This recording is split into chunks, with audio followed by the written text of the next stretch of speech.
ইমান অসভ্যালি সহ্য কৰা নহ'ব। জুবিন ক্ষেত্ৰক লৈ ইমান অসভ্যালি সহ্য কৰা নহ'ব।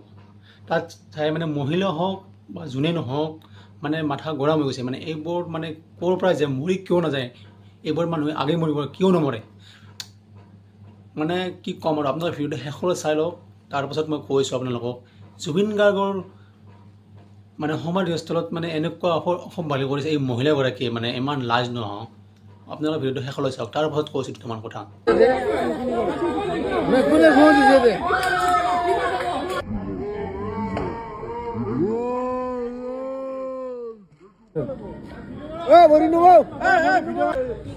আপোনালোকে দেখিছেনে কেনেকৈ মানে কৈছে, তাত হেৰিডাল লৈ আহিছে, আহি আৰু চাবচোন মানে তাত কেনেকৈ দলিয়াই দিব এই দেখিছেনে।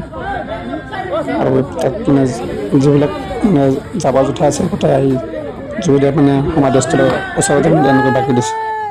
এইবোৰ দেখিছে আপোনালোকে, মাথা মানে গৰম যাব। আপোনালোকে ভিডিঅ'টো শেষলৈ চাই থাকক, আৰু ভিডিঅ'টো যিমান পাৰে শ্বেয়াৰ কৰি দিব, যাতে তাত মানে যোনখন কমিটি গঠন কৰিছে আৰু পুলিচ প্ৰশাসনে গম পায়, এই মহিলাজন অতি সোনকালে যে গ্ৰেপ্তাৰ কৰিব পাৰে।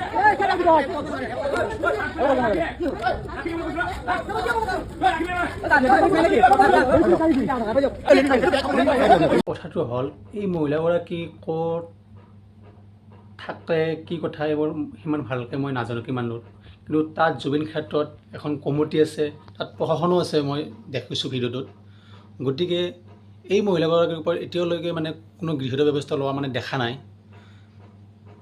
কিয় মানে জুবিন দাক লৈ মানে ইমান মানে অৱহেলা সকলোৰে মই নাজানো। মানে পুলিচ প্ৰশাসনো হওক বা তাত যিটো কমিটিত মানে সদস্যসকল আছে বা যোনে যি মানে বিষয়াসকল আছে, মই আপোনালোকক বিনম্ৰভাৱে অনুৰোধ জনাইছোঁ, এইজন মহিলা যাতে দ্বিতীয়বাৰ জুবিন গাৰ্গৰ ক্ষেত্ৰত মানে যে দেখা নাপাওঁ, অতি সোনকালে বাহিৰ কৰি গ'লে প্ৰথম কথা।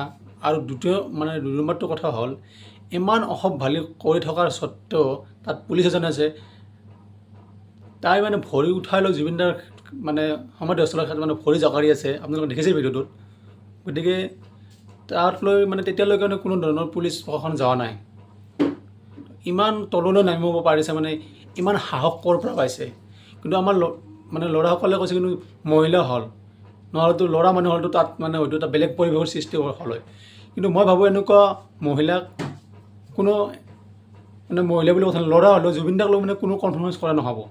তাৰ পৰা চচৰা আনি গ'লটাই ওলাই দিব লাগে, নাম্বাৰ 1 কথা। তোমালোকে ইমান দূৰ চাই থাকিব নালাগিছিল, তাৰ পৰা চুলিত ধৰি আনিব লাগিছিল, টানি লৈ আহিব লাগিছিল তাক। ইমান অসভ্যালি কৰিব মানে কি ক'ম আৰু, সীমা চেৰা গৈছে বহুত। গতিকে মই এটাই অনুৰোধ জনাইছোঁ, তাত মানে কমিটি যিখন কমিটি আছে পুলিচ প্ৰশাসনক অতি সোনকালে গৃহীত ব্যৱস্থা ল'ব লাগে এই মহিলাগৰাকীৰ ওপৰত।